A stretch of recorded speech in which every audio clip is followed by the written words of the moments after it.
This channel does not promote any violent, harmful, or illegal activities. All content provided by this channel is meant for an educational purpose only. যদি MDH kitchen king কিচেনে থাকি তো আমরা যা ইচ্ছে তৈরি করতে পারি। বেগুনের ভর্তা, আলু কপি, ভিন্ডি মশলা, আরো অনেক কিছু।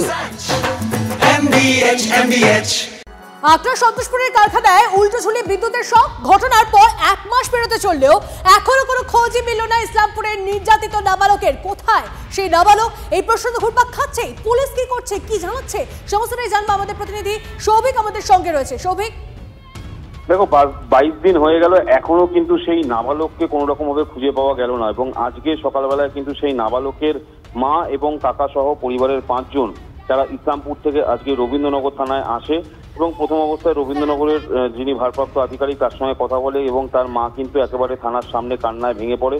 কারণ স্বাভাবিক ব্যাপার, একটা 22 দিন হয়ে গেল, পুলিশের তরফ থেকে বারবার বলা হচ্ছে, পরিবারের এমনটাই অভিযোগ যে পুলিশ বলছে যে বাচ্চাটি পালিয়ে গেছে বা বাচ্চাটি চলে গেছে। এবং বাচ্চাটি যদি সত্যিই চলে গিয়ে থাকে তাহলে বাচ্চাটির সঙ্গে কোনো রকম ভাবে যোগাযোগ করা যাচ্ছে না কেন?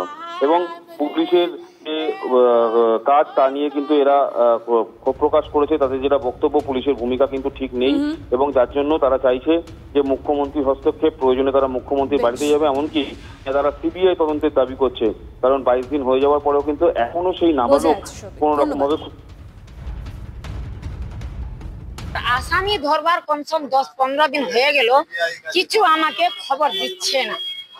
আসামি কি বলছে কি নাই ওই কথাটাই আমাকে বলছে না, আর ভালো মন্দ খবরও দিচ্ছে না, আর ছেলেটার কোনো খোঁজ পাওয়াও যাচ্ছে না। তো উনি বলছে আমি বাচ্চাকে ছেড়ে দিয়েছি। বাচ্চারা যখন ভিতরে নিয়ে গেলো তখন প্রোটেস্টটা হলো, যখন বের হলো তখনকার প্রোটেস্টটা কেন হলো না? পুলিশ ওইটা জবাব কেন চায় না ওর কাছে? আপনি তো বাচ্চারা যখন ভিতরে নিয়ে গেলেন তখন ভিডিও ক্যামেরাতে ফুটেজ আসলো, যখন বাইরে হয়ে গেলো তখন ফুটেজটা কেন দিল না আমাকে? ওদের যদি আসামি বলবে যে আমি বাচ্চা ছাড়ে দিয়েছি, তাহলে আসামির কথা নিয়ে আপনি পুলিশ চলছে। শহরে ফের পুলিশের জালে ভুয়ো পুলিশ। গড়ফার পর এবার এন্টালিতে জালে ভুয়ো পুলিশ। 3 বছর রাজ্য পুলিশের কাজ করার দাবি জানায় ধৃত দীপ্তেন্দু বাগ। ক্যানিং এর বাসিন্দা দীপ্তেন্দু নিজেকে পুলিশ কর্মী পরিচয় দেন। এক মহিলার সঙ্গে এন্টালি থানায় গিয়ে ধরা পড়ে যান এই দীপ্তেন্দু। আর কি জানতে পারছি দীপ্তেন্দু সম্পর্কে? সুশোভন আমাদের সঙ্গে রয়েছেন, আমাদের প্রতিনিধি জানাবেন। সুশোভন, দেখো, পরিচিত এক মহিলার সঙ্গে তিনি থানায় আসেন এবং কর্তব্যরত পুলিশের সঙ্গে কথা বলেন। পুলিশের প্রথমে সন্দেহ হয় এবং তারপর সেই মহিলাকে জিজ্ঞাসা করা হয় যে এই ব্যক্তি কতদিন ধরে চেনেন এবং তিনি কিসে কাজ করেন। বলা হয় যে তিনি বেঙ্গল পুলিশে কাজ করেন এবং 3 বছর ধরে কর্মরত। পুলিশের সন্দেহ হয়, তাকে দীর্ঘ জিজ্ঞাসাবাদ করা হয়। পরবর্তীকালে জানা যায় দীপ্তেন্দু বাগ তিনি আদতে পুলিশই নন, আর যে ইউনিফর্ম তিনি পরে রয়েছেন পুলিশের, সেই ইউনিফর্ম তিনি জোগাড় করেছেন। ইতিমধ্যে পাচ্ছেন কিভাবে এরা? দেখো, এইটাই পুলিশ এই মুহূর্তে তদন্ত করবে এবং যেটা পুলিশ সূত্রে খবর যে নিজের বান্ধবীকে নিয়ে এসেছিল ইমপ্রেস করার জন্য এবং তারপরে কিন্তু পুলিশের সন্দেহ হয় যে তিনি আদতে পুলিশ নয় এবং বান্ধবীকে তিনি দীর্ঘদিন ধরে পুলিশ পরিচয় দিয়েছিলেন। কিন্তু ধন্যবাদ তোমাকে সুশোভন।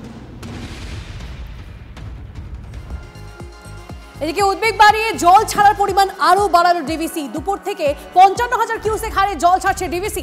বন্যার কমলা সতর্কতা জারি ডিভিসি। ঝাড়খণ্ড লাগোয়া বিহারের উপর রয়েছে নিম্নচাপ। ঝাড়খণ্ডে প্রবল বর্ষণের জেরে জল বাড়ছে দামোদর বলা করে। বৃষ্টির জেরে মাইথন পাঞ্চেত থেকে আরো বেশি জল ছাড়া হচ্ছে, ফলে নিম্ন দামোদর ও মুন্ডেশ্বরীতে জলস্তর আরো বাড়ার আশঙ্কা।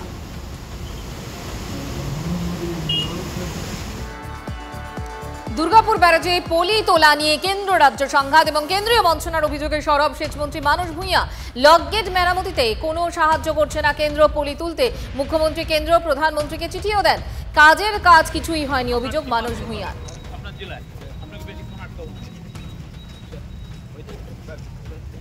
ড্যামগুলোর ক্যাপাসিটি কমে গেছে, সিলটেশন হয়েছে, তাই না? ধরুন এই যে ব্যারেজটা দেখছেন 435 ফুট অব্দি সেটা করা যায়, কারণ আরো বেশি করা যেত যদি নিচের বালি না থাকতো।